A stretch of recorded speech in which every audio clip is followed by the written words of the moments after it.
بڑا ہی خوش نصیب ہے وہ شخص جو ان فضیلت والے، برکتوں والے، رحمتوں والے لمحات سے بھرپور فائدہ اٹھا رہا ہے اور اپنی آخرت کے لیے نیک اعمال کا خزانہ جمع کر رہا ہے۔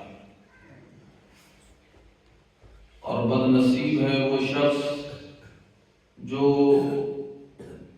اس مہینے میں بھی اپنے پروردگار سے دور ہے اور اپنی ہی مگن میں گناہوں بھری زندگی گزار رہا ہے، اور ابھی تک اسے یہ خیال نہیں آیا ہے کہ اس کا پروردگار کس طرح اسے واپس اپنی بارگاہ میں توبہ اور استغفار اور معافی کے لیے بلا رہا ہے، اور وہ کس طرح اپنے پروردگار سے کنارہ کش ہو کر، منہ پھیر کر اپنی نفسانی خواہشات کی پیروی کرتے ہوئے شیطانی کام کر رہا ہے اور اللہ کی عظیم رحمتوں سے محروم ہو رہا ہے۔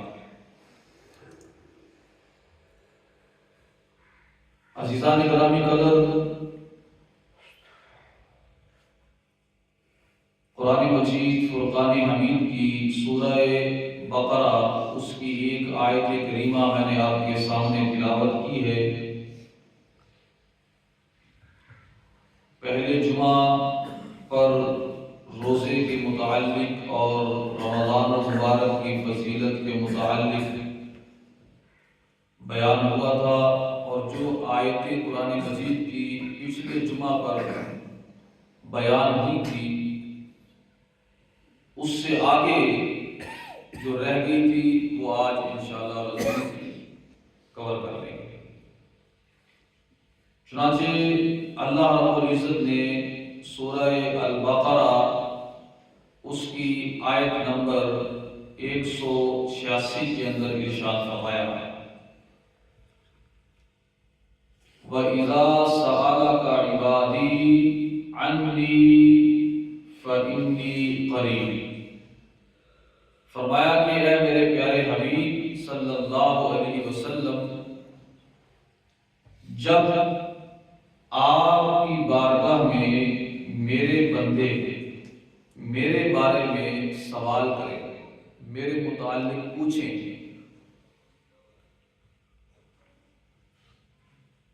فَإِنِّي قَرِيبٌ، تو آپ انہیں بتا دیں کہ میں ان کے قریب ہوں۔ عزیزان گرامی قدر، انسان کے ذہن میں یہ سوال پیدا ہوتا ہے کہ وہ اپنے پروردگار کی عبادت کر رہا ہے، اس کا خالق و مالک ہے، تو وہ اسے راضی کرے، خوش کرے، یا جب اسے کوئی حاجت ہو، یا بندہ جب کسی مصیبت میں مبتلا ہو، کوئی پریشانی آ جائے، مسائل آ جائیں، کسی کام کی ضرورت پڑ جائے، تو وہ اپنے پروردگار جو اس کا خالق و مالک ہے، جسے وہ اپنا رب سمجھتا ہے، اس کی بارگاہ میں جا کر اپنی گزارش، اپنی عرضداشت، اپنی درخواست کیسے رکھ سکتا ہے؟ وہ کہاں ملے گا اسے؟ کیا اسے کسی ایسے خاص مقام پہ جانا پڑے گا؟ اس کی بارگاہ میں کوئی جگہ ہے، کوئی مقام ہے جہاں وہ جا کر اپنے پروردگار سے ملے اور اس کی بارگاہ میں اپنی درخواست رکھے؟ اور پھر یا وہاں جائے گا تو اس کے پروردگار کے وہاں آگے کوئی کارندے بھی ہوں گے جو اس کی سفارش کو اس تک پہنچائیں گے، جیسے ہمیں کسی حاکم کے پاس جانا ہو تو ڈائریکٹ تو ہماری ملاقات اس سے نہیں ہوتی، پہلے تو ہمیں وہاں جانا پڑے گا، وہاں جا کر اس کے نوکر چاکروں سے ملنا پڑے گا، کوئی سفارش کروانی پڑے گی، پھر کہیں جا کر کوئی ملاقات ہو جائے، کوئی سفارش ہو جائے، کوئی عرضداشت ہو جائے، تو کیا اللہ کی بارگاہ جو ہے اللہ کے بارے میں ہمیں بتائیں کہ ہمارا رب، ہمارا پروردگار، اس کے بارے میں ذرا ہمیں بتائیں۔ تو جب لوگوں نے اللہ کے پیارے حبیب صلی اللہ علیہ وسلم سے یہ سوال کیا کہ ہمیں اپنے رب کے بارے میں بتائیں، تو اللہ پاک نے فرمایا محبوب یہ بتا دیں فَإِنِّي قریب، کہ میں ان کے بالکل قریب ہوں۔ کتنا قریب ہوں؟ نَحْنُ أَقْرَبُ إِلَيْهِ مِنْ حَبْلِ الْوَرِيدِ، میں ان کی رگے جان سے بھی زیادہ قریب ہوں۔ اتنے ہم خود اپنے قریب نہیں ہیں جتنا پروردگار ہمارے قریب ہے۔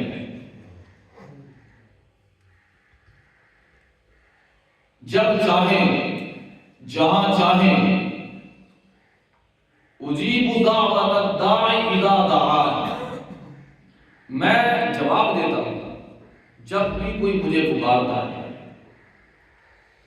جس وقت کوئی مجھے پکارتا ہے تو میں اس کے قریب ہوں اور اس کی پکار کو سن رہا ہوں۔ بندے کو کیا چاہیے؟ فَلْيَسْتَجِيبُوا لِي، جب میں اتنا بے نیاز ہو کر، کائنات کا مالک و خالق ہو کر، بے پرواہ ہو کر، ہر چیز کا مالک ہو کر، جب بھی وہ مجھے پکارتا ہے میں اس کی پکار کو سنتا ہوں توجہ کے ساتھ اور اسے جواب بھی دیتا ہوں، تو پھر وہ تو میرا بندہ ہے، تو اس میرے بندے کو بھی چاہیے کہ فَلْيَسْتَجِيبُوا لِي، وہ میرا حکم مانے، جو میں کہہ رہا ہوں وہ مانے، وَلْيُؤْمِنُوا بِي، اور مجھ پر ایمان لائے، مجھ پر یقین کرے، مجھ پر ایمان لائے، لَعَلَّهُمْ يَرْشُدُونَ، تاکہ وہ ہدایت حاصل کر لیں، کامیابی حاصل کر لیں۔ تو عزیزان گرامی قدر، یہ تو تھا اس آیت کریمہ کا سادہ سا ترجمہ۔ تو بات حاصل ہو گئی کہ جب بھی بندہ دعا کرنا چاہے تو اپنے پروردگار کی بارگاہ میں آ جائے اور اس سے سوال کرے، تو وہ اس کے سوال کو سنتا بھی ہے اور جواب بھی دیتا ہے، اور صرف سنتا اور جواب ہی نہیں دیتا بلکہ اس مصیبت کو، اس کی پریشانی کو اور اس کی چاہت کو پورا کرنے کی طاقت بھی رکھتا ہے اور فیصلہ بھی فرماتا ہے۔ ایسا نہیں ہے کہ اس کے پاس طاقت نہ ہو یا کسی سے اس کو اجازت لینی پڑے کہ فلاں بندے نے مجھ سے یہ مانگ لیا ہے، اب میں دوں یا نہ دوں، یا کسی سے اسے مشورہ کرنا پڑے کہ فلاں نے مجھ سے یہ مانگا ہے، میں اسے دوں یا نہ دوں۔ ایسا نہیں ہے، کیونکہ میں حاکم مطلق ہوں۔ حدیث پاک میں ہے، تاجدار کائنات امام الانبیاء محبوب کبریا صلی اللہ علیہ وآلہ وسلم سے منقول حدیث پاک میں ہے، جس کا مفہوم یہ ہے کہ اگر ساری کائنات ایک میدان میں جمع ہو جائے اور کل کائنات اللہ کے حضور سوال کرے، مانگے، اپنی درخواست پیش کرے، اور ان میں سے ہر ایک ہی سوال کرے، تو اللہ ہر ایک کو عطا کر سکتا ہے اور اس کے خزانے میں ذرا برابر کمی نہیں آئے گی، اور ہر ایک اپنی علیحدہ علیحدہ خواہش رکھے اللہ کی بارگاہ میں، تو فرمایا کہ میں ان میں سے ہر ایک کو اس کی چاہت کے مطابق عطا کر دوں گا، اور میرے خزانے میں اتنی کمی بھی نہیں آئے گی جتنی سمندر میں بیٹھ کر ایک چڑیا پانی پیتی ہے تو اس سمندر میں کمی آتی ہے۔ اللہ اکبر۔ عزیزان گرامی قدر، ہمارا خالق، ہمارا مالک، ہمارا پروردگار، اس نے ہمیں پیدا کیا ہے، اتنا بڑا پروردگار ہے، اتنا رحیم و کریم ہے، پھر ہم اس سے دور ہو جائیں تو نقصان کس کا ہے؟ نقصان صرف ہمارا ہے۔ ہم اس سے دور کیسے ہو سکتے ہیں؟ حالانکہ اس نے تو ہمیں پیدا کیا ہے، ہم تو تھے بھی نہ، اس نے ہمیں بنا دیا۔ پھر صرف بنایا ہی نہیں، ہمیں تخلیق کر کے ہماری صورت بھی بنائی ہے اس نے، ایک خوبصورت شکل و صورت دے کر ہزاروں نعمتیں عطا کر دی ہیں، اور پھر وہ یہ فرما رہا ہے کہ ذرا میرا ان نعمتوں پر شکر بھی ادا کرو۔ اور بطور شکر اگر وہ یہ حکم جاری فرمائے کہ ایک مہینے کے لیے صبح صادق سے لے کر غروب آفتاب تک تم نے وہ نعمتیں جو دن اور رات سارا سال آپ کھاتے پیتے ہیں صرف میری خاطر تم نے چھوڑنی ہے، تو ہم بطور شکریہ کہ وہ ہمیں ہر وقت ادا کر رہا ہے، ہم روزہ نہ رکھ سکیں، اتنا بھی شکر ادا نہ کر سکیں کہ وہ ہمیں صحت بھی عطا کرے، وہ ہمیں جوانی بھی عطا کرے، وہ ہمیں عزت و مرتبہ بھی عطا کرے، وہ ہمیں اولاد بھی عطا کرے، وہ ہمیں ہر چیز عطا کرے، اور ہم اس کے لیے روزہ بھی نہ رکھ سکیں۔ تو عزیزان گرامی قدر، پھر بندے کی بندگی میں کمی ہے، اس کی ادا میں کمی نہیں ہے۔ ذرا بندہ تو بن کر دکھائے، پھر اس کی اداؤں کا نظارہ کرے گا۔ اور ایسا حاکم مطلق اور ایسا محبوب مولا آقا کبھی آپ نے نہیں دیکھا ہوگا کہ جو خود اپنے غلاموں کو کہے کہ ذرا آ کر مجھ سے مانگا تو کرو، ذرا آ کر مجھ سے سوال تو کیا کرو، میرے خزانے بڑے وسیع ہیں، تم مانگتے کیوں نہیں ہو؟ کوئی ایسا آقا ہوگا جو نافرمانوں کو کہے کہ ذرا میری بارگاہ میں آ کر توبہ تو کرو، معافی تو مانگو، پھر میرا معاف کرنا دیکھنا اور میری عطا اور بخشش دیکھنا۔ عزیزان گرامی قدر، دنیا میں اگر ہم کسی کے دروازے پر جا کر ایک دو دفعہ مانگ لیں تو اس کے بعد اس کے پاس دینے کے لیے کچھ نہیں ہے سوائے جھڑک اور غصے کے۔ وہ کہے گا کہ آپ کو میرا ہی دروازہ نظر آیا، آپ کو کوئی اور دروازہ نظر نہیں آیا۔ لیکن اللہ پاک وہ ذات پاک ہے جو ہر رات نبی کریم صلی اللہ علیہ وآلہ وسلم نے فرمایا، حدیث پاک کے اندر فرمایا کہ میرا پروردگار اللہ رب العزت، صحیح بخاری کی حدیث پاک ہے، اللہ رب العزت اپنی شایان شان ہر رات آسمان دنیا پر نزول فرماتا ہے، اور ہر رات یہ فرماتا ہے کون ہے جو مجھ سے دعا کرے میں اس کی دعا کو قبول کروں گا، کون ہے جو مجھ سے سوال کرے میں اسے اس کے سوال کے مطابق عطا کروں گا، کون ہے جو مجھ سے بخشش مانگے میں اس کی بخشش کروں گا۔ کسی شاعر نے کیا خوب کہا ہے، پچھلی راتی رحمت رب دی کرے بلند آوازاں، ہے کوئی بخشش منگن والا کارم کھلا ہے دروازہ۔ رحمت دا دریا الہی ہر دم وگدا تیرا، جے قطرہ بخشی مینوں کب بن جاوے میرا۔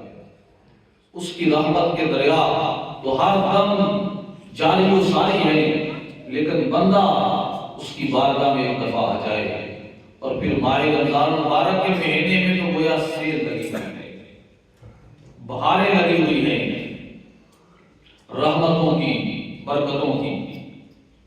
عزیزان گرامی قدر، سوال یہ پیدا ہوتا ہے کہ ہم اپنے پروردگار سے کون کون سی چیز مانگیں، کیا مانگیں، کس چیز کا سوال کریں؟ تو آقا علیہ السلام نے وہ بھی ہمیں سکھا دیا، اس لیے کہ جب عطا کرنے والا صرف اللہ ہی ہے تو پھر اس کی بارگاہ میں آ کر آپ نے ہر چیز مانگنی ہے۔ آقا علیہ السلام نے ایک حدیث پاک میں بیان فرمایا کہ تم اپنی ہر ضرورت کا سوال اللہ سے کرو، اپنی ہر ضرورت کا سوال اللہ سے کرو، جو بھی ضرورت ہے اس کا سوال اللہ سے کرو، حتیٰ کہ جوتے کے تسمے کا سوال بھی اللہ سے کرو۔ یہ ایک عام سی چیز ہے کہ میرے پاؤں میں جوتے پہنے ہوئے ہیں، اس کا تسمہ نہیں ہے باندھنے کے لیے، اب اس کی کیا ویلیو ہے؟ تو فرمایا کہ اس کا سوال بھی اللہ کی بارگاہ میں کرو، اس لیے کہ جب بندہ یہ یقین پیدا کر لیتا ہے کہ اس کی ہر حاجت و ضرورت کو پورا کرنے والا صرف اللہ ہے، تو وہ توحید والا انسان ہو جاتا ہے، وہ توحید پر گامزن ہو جاتا ہے، وہ لا الہ الا اللہ کی لفظ کو پہچان لیتا ہے کہ اللہ کے علاوہ کوئی معبود الہ نہیں ہے۔ دعا کی اتنی اہمیت کیوں ہے؟ آقا علیہ السلام نے فرمایا الدعاء مخ العبادہ، دعا عبادت کا بھی مغز ہے۔ یہ جو ہم عبادت کر رہے ہیں نا، اللہ کی عبادت، تو فرمایا یہ جو عبادت ہے جسے ہم عبادت کہتے ہیں، روزہ رکھنا عبادت، نماز پڑھنا بولے نا ذرا عبادت، حج کرنا عبادت، لوگوں کے ساتھ اچھا سلوک کرنا عبادت، جو بھی ہم نیک عمل کرتے ہیں اللہ کے لیے وہ اللہ کی عبادت ہے۔ تو فرمایا کہ یہ جو دعا ہے نا، یہ صرف عبادت نہیں ہے بلکہ عبادت کا بھی مغز ہے، یعنی اس کا بھی بیج ہے، مغز ہے۔ ذرا دیکھیں کہ یہ دعا عبادت کا مغز کیسے ہے؟ عبادت کا مغز اس لیے ہے کہ جب بندہ دعا کرتا ہے تو چند باتیں اس کے پیش نظر ہوتی ہیں۔ پہلی بات، مثال کے طور پر میں کہیں اکیلا ہوں اور یا بہت ضرورت مند ہوں، اور میں نے جب کائنات میں نظر دوڑائی تو مجھے کوئی ایسا سبب نظر نہ آیا کہ میری اس حاجت کو پورا کر سکے، مجھے کوئی در نظر نہ آیا۔ جب دنیا میں ہر در اس کے لیے بند ہو گئے تو اس وقت ایک ہی در نظر آئے گا اسے۔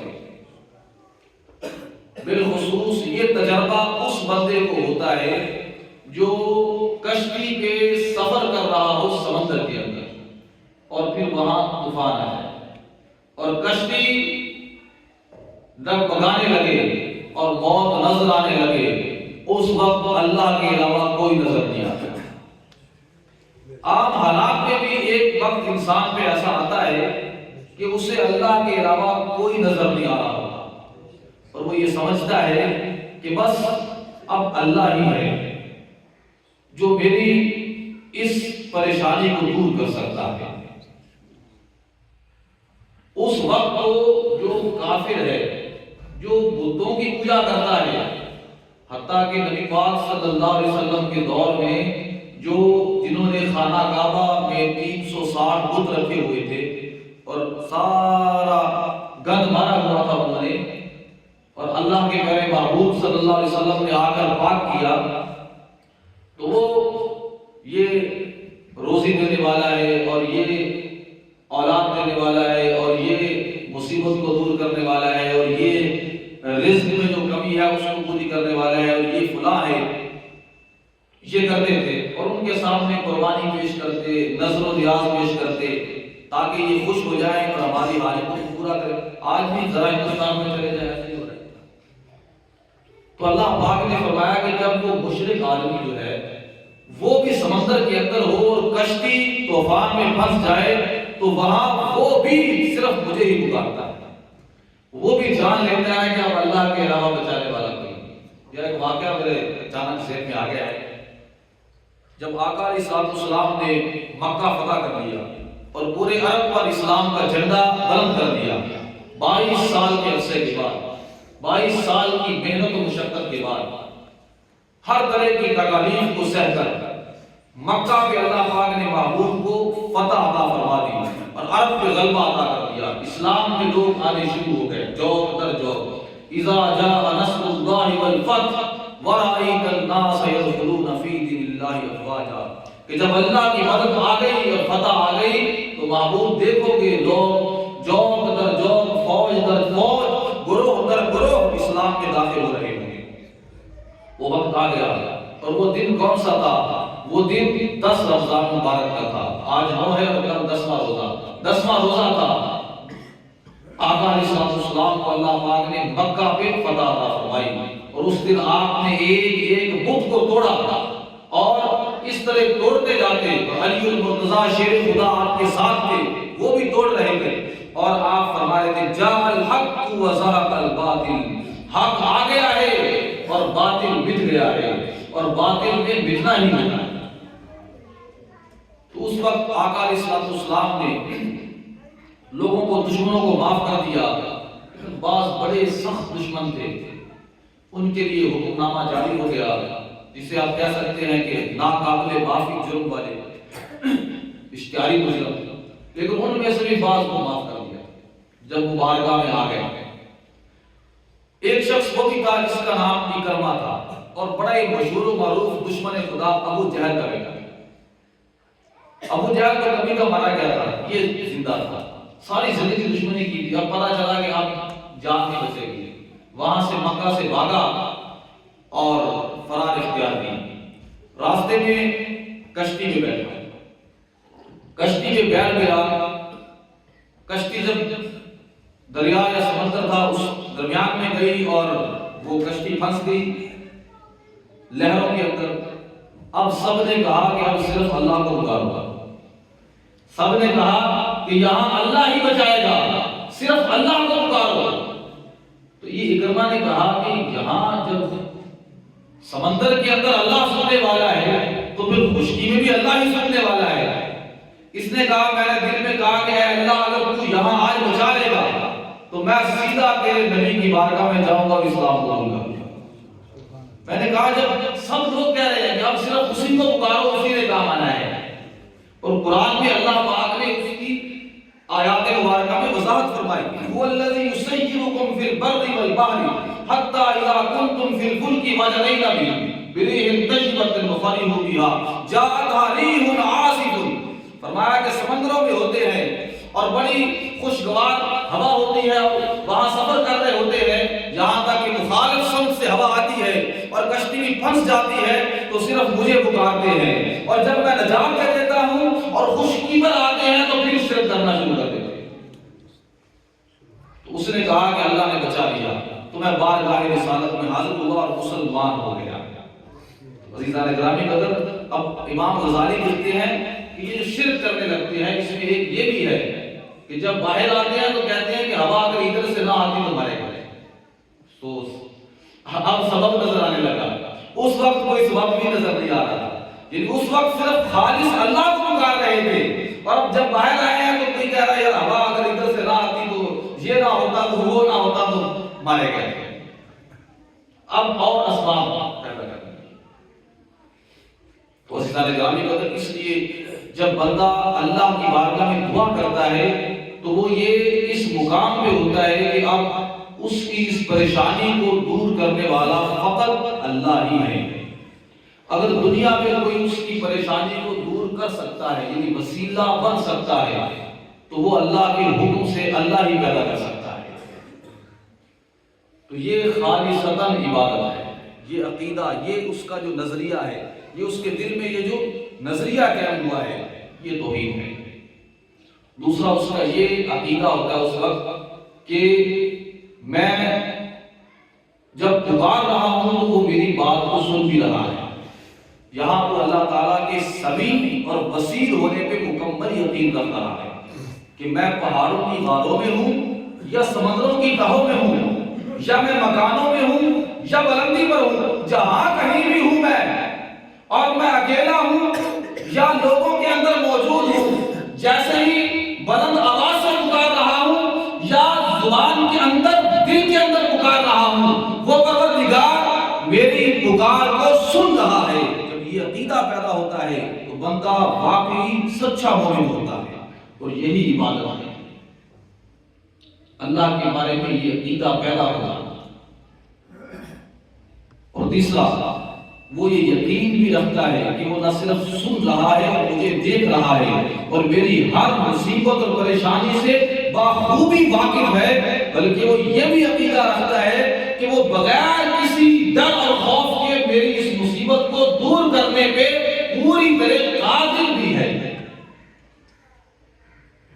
تو یہ تین باتیں جب اندر پیدا ہو گئی تو وہ سچا موحد ہو گیا، اللہ کی توحید پر گامزن ہو گیا، اور اس میں وسیلہ کی نفی نہیں ہو رہی ہے۔ اب وسیلہ کیا ہے؟ یہاں یہ بھی میں وضاحت کرتا جاؤں۔ وسیلہ یہ ہے کہ میں یہ سمجھوں کہ میں گناہگار آدمی ہوں، میں کسی اللہ کے نیک بندے کی بارگاہ میں جاؤں اور اس سے درخواست کروں کہ وہ اللہ کی بارگاہ میں میرے لیے درخواست کر دے، تو یہ وسیلہ ہے، اس میں کوئی قباحت نہیں ہے۔ میں اپنے والد کو کہوں کہ وہ میرے لیے اللہ کی بارگاہ میں دعا کرے تو میرا والد میرے لیے وسیلہ بنے گا۔ میں کسی نیک آدمی کو کہوں جو اللہ کا معبود بندہ ہے، اللہ کے نیک بندوں میں سے ہے، کہ میں اس کی بارگاہ میں جا کر عرض کروں کہ آپ میرے لیے اللہ کی بارگاہ میں دعا کر دیں، تو میں نے اس اللہ کے بندے کو وسیلہ بنایا ہے، اور وہ اللہ کا بندہ اللہ ہی سے مانگ رہا ہے۔ تو اس میں کوئی قباحت نہیں ہے، بلکہ اللہ تعالیٰ نے اس کا خود حکم دیا ہے۔ فرمایا اپنے پیارے حبیب صلی اللہ علیہ وسلم کو کہ اپنے صحابہ کو کہیں کہ وہ آپ کی بارگاہ میں آئیں اور آپ اے میرے محبوب خود ان کے لیے دعا کریں اور میری بارگاہ میں استغفار کریں۔ اور آقا علیہ السلام نے فرمایا کہ تمہاری قبریں جو ہیں وہ اندھیروں سے بری ہوتی ہیں، اور جب کسی کی نماز جنازہ وغیرہ ہو، بعض لوگوں نے آقا علیہ السلام کو بتائے بغیر ہی نماز جنازہ پڑھی تاکہ آقا علیہ السلام کو تکلیف نہ ہو رات کے وقت، اور اپنے میتوں کو دفن کر دیا۔ جب پتہ چلا تو آقا علیہ السلام اس میت کی قبر پر گئے اور وہاں کھڑے ہو کر آپ نے اس کے لیے دعائے مغفرت کی، نماز جنازہ پڑھی، اور پھر فرمایا کہ مجھے بتائے جب تک میں تمہارے اندر موجود ہوں تو مجھے بتائے بغیر اپنے میتوں کو دفن نہ کیا کرو، تمہاری قبروں میں اندھیرا ہوتا ہے، اللہ پاک میری دعا کی وجہ سے انہیں منور کر دیتا ہے۔ یہ وسیلہ ہے۔ یہ کیا ہے؟ آقا علیہ السلام خطبہ جمعہ اس طرح دے رہے تھے تو قحط کا بارش نہیں آئی تھی، ایک شخص کھڑا ہوا اور اس نے عرض کی یا رسول اللہ کی بارگاہ میں دعا کیجیے اللہ پاک بارش عطا فرمائے، ہم مارے گئے ہیں، قحط کے ساتھ جانور مر رہے ہیں۔ آقا علیہ السلام نے اپنا دست مبارک اٹھایا اور اللہ کی بارگاہ میں دعا کی۔ صحابی کہتے ہیں منبر سے نیچے تشریف نہیں لائے تھے، ہم نے دیکھا کہ آقا علیہ السلام کی داڑھی مبارک بارش کی وجہ سے بھیگی تھی۔ پتہ چلا کہ کچھ تو ایسے ہیں جن کی دعا ان کے اپنے گناہوں کی وجہ سے، اللہ کی عطا کی وجہ سے نہیں، جلد قبول بھی ہوتی ہے، اور بعض ایسے ہیں جو اللہ کے اتنے نیک ہوتے ہیں کہ ان کی دعا تیر کی طرح جھلکتی ہے۔ اس لیے پھر نیک لوگوں سے دعا کروانی چاہیے، والدین سے، نیک لوگوں سے۔ تو عزیزان گرامی قدر، اور دعا صرف اللہ کی بارگاہ میں کرنی چاہیے، حتیٰ کہ جوتے کا تسمہ بھی ٹوٹ جائے تو یہ امید ہونی چاہیے کہ یہ اللہ کی عطا فرمانا ہے، اس کا سبب اللہ ہی نے پیدا کرنا ہے، اور یہ یقین کامل ہونا چاہیے۔ عزیزان گرامی قدر، تو فرمایا وَإِذَا سَأَلَكَ عِبَادِي عَنِّي فَإِنِّي قَرِيبٌ أُجِيبُ دَعْوَةَ الدَّاعِ إِذَا دَعَانِ، جو قریب ہے اسے پکارو، وہ تمہاری پکار کو سنتا ہے۔ اب دعا کی قبول ہونے کی کچھ شرطیں ہیں، ان میں سے دو تو اسی آیت میں بیان کر دیں۔ فَلْيَسْتَجِيبُوا لِي، میرا ہر حکم مانو۔ تم نہیں مانو گے بندے ہو کر تو میں خدا ہو کر کیسے مانوں گا؟ فَلْيَسْتَجِيبُوا لِي، میرا ہر حکم مانو۔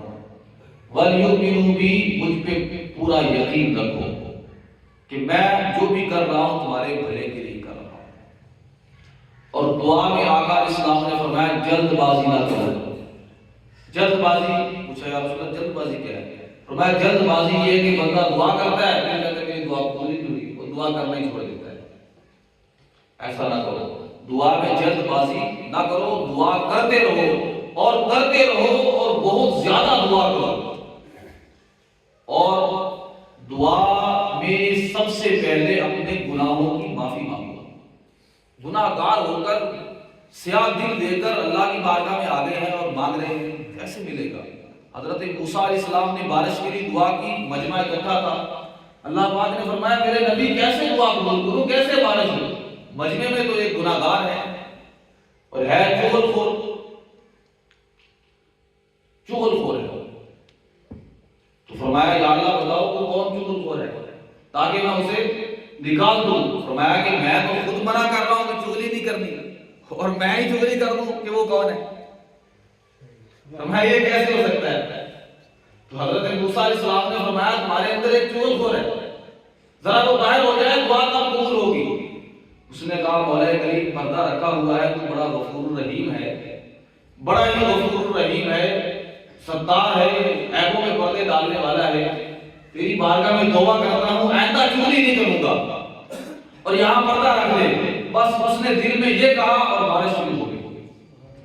حضرت موسیٰ علیہ السلام نے عرض کی مولا کریم ابھی تو وہ بندہ بیعت نہیں ہوا ہے، فرمایا میری صلح ہو گئی ہے اس کے ساتھ۔ تو عزیزان گرامی قدر پہلے گناہوں کی معافی مانگے، سچے دل کے ساتھ بخشش مانگے، اپنے گناہوں کو یاد کر کے یہ میری غلطی ہوئی ہے اے میرے مولا مجھے معاف کر دے، اس کے بعد دعا کریں اور پھر دعا کرتے رہیں۔ اور اگر وہ دعا کا رزلٹ آپ کو نظر آ جائے تو اللہ کا شکر ادا کریں، اللہ پاک نے اس کا نتیجہ نکال دیا ہے۔ اور اگر دنیا میں نظر نہ آئے تو آخرت میں اس کا نتیجہ آپ کو ضرور ملنے والا ہے، آخرت میں ضرور ملنے والا ہے۔ اس لیے اللہ پاک نے فرمایا قرآن مجید کے اندر کہ ہو سکتا ہے کہ تم ایک چیز کو پسند کر رہے ہو اور وہ تمہارے لیے بری ہو، اور ایسا بھی ہو سکتا ہے کہ تم ایک چیز کو ناپسند کر رہے ہو اور وہ تمہارے لیے اچھی ہو۔ اس لیے کہ بندے کو پورا علم نہیں ہوتا، اللہ پاک کو پورا علم ہوتا ہے، اور بعض بات دعا دیر کے ساتھ اللہ کی حکمت کی وجہ سے اس کا نتیجہ، دعا جب بندہ کرتا ہے قبول اس وقت ہی ہو جاتی ہے، سن لیتا ہے، لیکن اس کا نتیجہ ظہور۔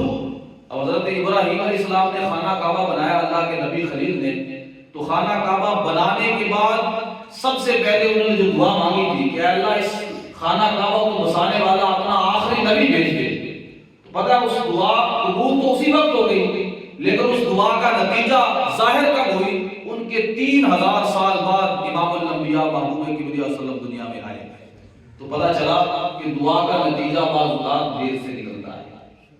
اور دعا قبول کے اوقات کو بھی ڈھونڈنا چاہیے، یعنی فرض نماز کے بعد آذان اور تکبیر کے درمیان مسجد میں آ کر بارش کے وقت جمعہ المبارک کے دن قبولیت کے جو اوقات ہیں پچھلی رات، ان اوقات کو مد نظر رکھنا چاہیے، اور سب سے بڑھ کر رزق حلال پیٹ میں ہونا چاہیے، کیونکہ آقا علیہ السلام نے فرمایا اللہ پاک فرماتا ہے کہ ایک میرا بندہ ہے وہ جنگل میں ہے، بیابان کے اندر ہے، پریشان ہے، اس کے بال گرد آلود ہے، سر میں مٹی ہے اور بڑی مصیبت میں ہے، اور وہ کہتا ہے یا ربی اے میرے رب اے میرے رب۔ تو فرمایا کہ میں اس کی دعا کیسے قبول کروں گا جبکہ اس کا کھانا حرام کا ہے، اس کا پہننا حرام، کپڑے حرام کے پہنے ہوئے ہیں، اس کا پینا لقمہ حرام کا ہے۔ تو فرمایا کہ مجھے بتاؤ کہ میں اس کی کیسے دعا قبول کروں؟ تو پتہ چلا کہ پیٹ کے اندر رزق حلال جو خود عبادت ہے، اس کے پیٹ میں رزق حلال ہے، وہ ہر وقت عبادت میں ہے، یہ ضروری ہے، ورنہ رزق حلال نہیں ہوگا تو دعا کی قبولیت میں ہاتھ بن جائے گا۔ عزیزان گرامی قدر رزق حلال ہونا چاہیے۔ اور آخری بات کہ اگر پھر بھی آپ سمجھ رہے ہیں کہ میری دعا کا رزلٹ نظر نہیں آ رہا ہے، تو ایسا بھی ہو سکتا ہے کہ پروردگار یہ چاہ رہا ہو کہ یہ میرا بندہ اب مصیبت میں آیا ہے تو مجھ سے مانگ رہا ہے۔ بندے کا حال یہ ہے، سورہ یونس میں اللہ پاک نے فرمایا کہ جب مصیبت ہوتی ہے تو اٹھتے بیٹھتے چلتے لیتے ہر وقت مجھے پکار رہا ہے، اور جیسی مصیبت میں نے دور کی تو گویا کبھی آئی ہی نہیں تھی۔ ایسے بھول جاتا ہے۔ اور بعض بندوں کی پکار اللہ کو بہت پسند ہے، ہو سکتا ہے وہ تمہارا پکارنا بہت پسند کر رہا ہو، بہت پسند کر رہا ہو۔ ایک حکایت یاد آ گئی، اگر اجازت ہو تو سنا دو۔ ایک اللہ کے بندے تھے، یہ حکایت ہے، حدیث نہیں ہے، ایک واقعہ ہے، ایک واقعہ ہے۔ خانہ کعبہ میں 70-80 سال 90 سال کا بابا تھا، 100 سال کا، اور وہ دعا مانگتا تھا اور جواب میں آتا تھا کہ جاؤ تیری قبول نہیں ہے۔ ایک نوجوان ساتھ کھڑا تھا، وہ جب بھی کوئی اللہ کی بارگاہ میں عرض کرتا تو ایک غیبی آواز آتی کہ جاؤ چلے جاؤ، تم نامقبول ہو، کوئی قبولیت نہیں۔ وہ نوجوان کہتا کہ بابا آپ بس مانگ ہی رہے ہیں اور عبادت کر رہے ہیں اور مانگ رہے ہیں، میں کافی دیر سے آپ کے پاس سن رہا ہوں کہ آپ کو یہ آواز آ رہی ہے کہ چلے جائیں، آپ نامقبول ہیں۔ تو اس بابے نے کہا کہ آپ نے تو آج سنی ہے، یہ میں 70 سال سے سن رہا ہوں۔ کتنے سال سے؟